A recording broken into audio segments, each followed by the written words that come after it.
right down to earth, in a language that everybody here can easily understand. Hey guys, after sitting back and looking at some of what I've been working on over the last couple of days here to share with you guys, I just couldn't let this go. I needed to read it.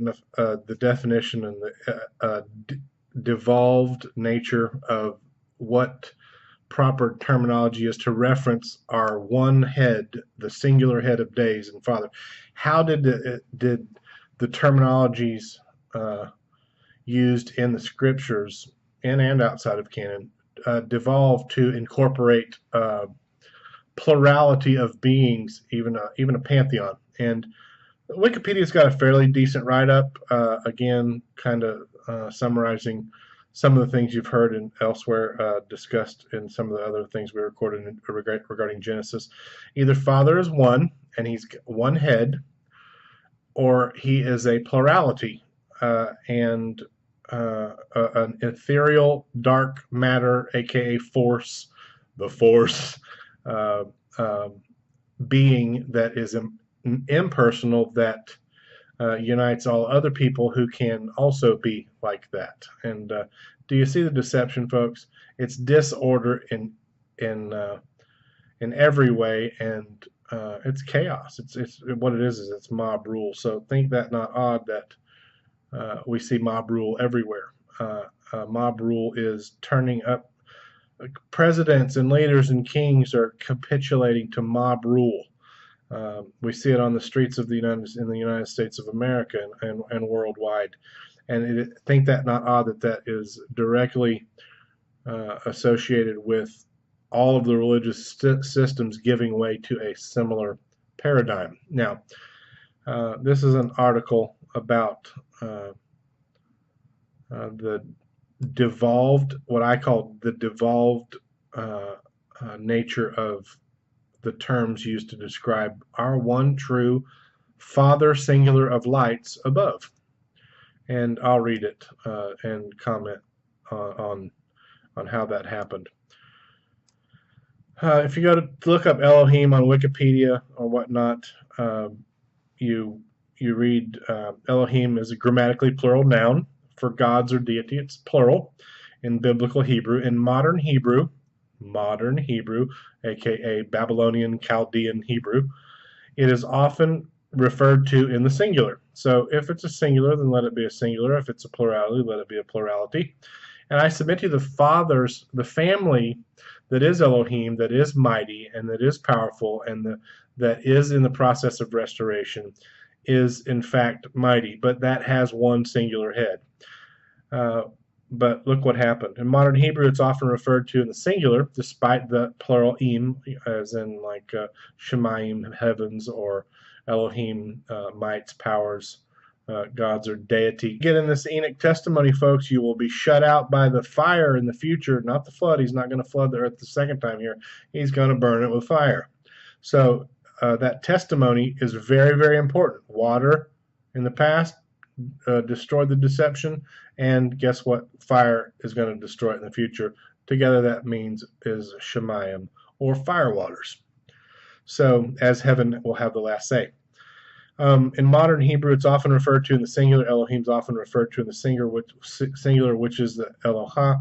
It is generally thought that Elohim is a formation from Eloah, the latter being an expanded form of the Northwest Semitic, aka Syria, noun El. The related nouns Eloah and El are used as proper names or as generics, in which case they are interchangeable with Elohim. See, here you have, look what's happened. What was a singular, then once you go to Syria, now becomes a plural and multiple gods. That's important that you see how that devolved. Woe to those who rely on Assyria. And so the adversary and all of his messengers, when they're cast down from heavens, will of course have their boy on earth doing their work, and a great many others, the man of sin. And so as it was in the beginning or previously, so too it will be in the end. The notion of divinity underwent radical changes throughout the period of early Israelite identity. So as Israel is being formed from above, that is Yasharel, the upright before the singular Father, so too the term of Elohim is being introduced into the polemic to pave way for a plurality.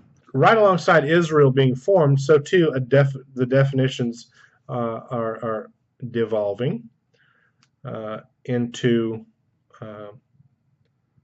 a pantheon, basically. The ambiguity of the term Elohim is the result of such changes. There you have it. Cast in terms of vertical translatability, the reinterpretation of the gods, this is important, the gods of the earliest recalled period,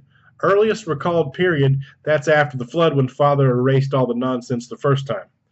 Earliest recalled period as the national god of monolatrism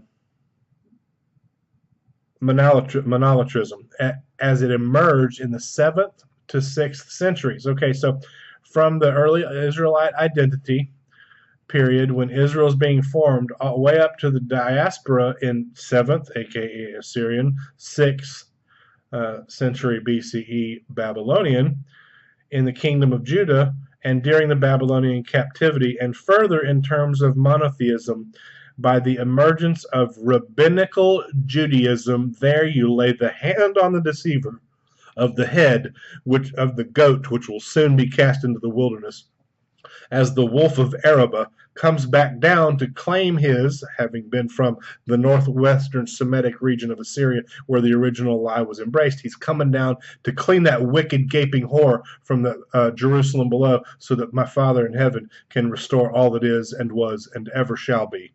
And that took place all the way on through the 2nd century CE. So look how long this disgusting, wicked deception had been, which began by relying upon the northwestern Semitic region of Assyria post-flood, all the way down through the 2nd century of this common era.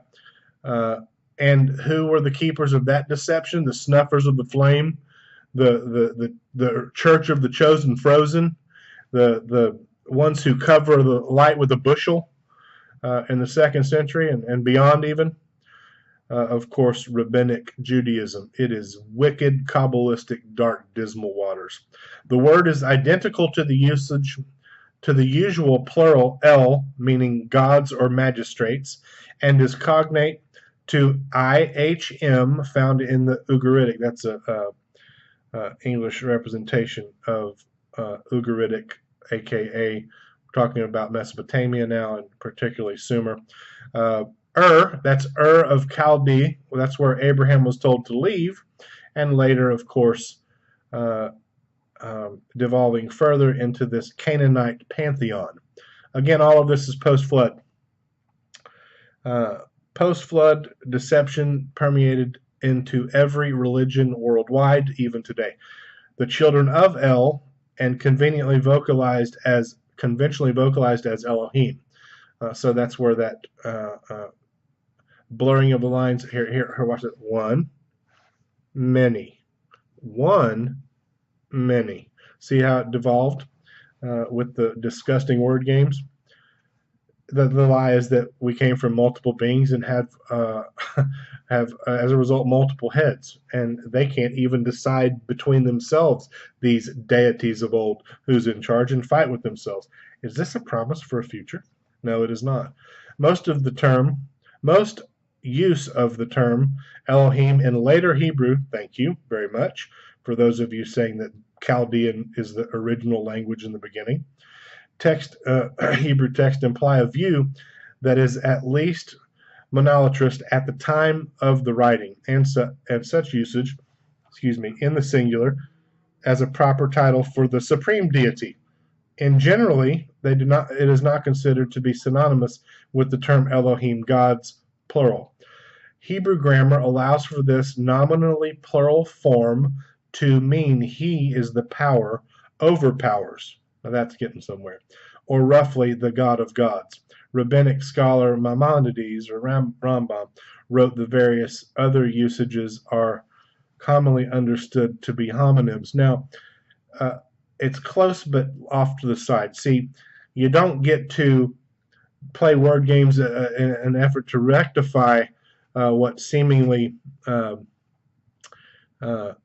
became erroneous, and that a singular became a plural throughout those time frames, and then still do all the things that were learned in the same region: the dark days, the lunar timekeeping, the lunar head of a year being declared by a secondary luminary, and things of that nature. Because even now we see the same perversion as many of the religious institutions, Judaism, Christianity, Islam, and so forth, are saying, yeah, well, okay, even Allah, who in the Quran is never referred to as a father, is now, well, yeah, okay, he's kind of a father in that he is the one who started the ball rolling of this creation, when in reality the folks are being prepared to accept a being who, yes, he's in charge, but he doesn't speak by the word and then create. He issues a decree and command, and the Quran even says such. He issues a decree and the command, and that is the word that is spoken, and then his minions do the actual work of creation. I hope you can see that distinction, as opposed to a singular father speaking and then it becoming so. So I thought that would be helpful, and I think that we need to talk a lot more about that, because let that soak in a little bit, and just ask yourself, do you want to be rejoined to a singular father in heaven because you're a son and you've tried to shop around and search for everything on earth to bring you peace and happiness and joy and make you feel your sense of purpose? Or do you want to be reattached to a pantheon of highly enlightened beings, which are not enlightened at all, but rather quite stupid, who are doing the same thing you're doing, arguing over who's in charge and vying for upgrades via the power of the work of the hand and things of that nature? So anyway, thought that good to share, and that'll be included as in this Genesis 1 teaching.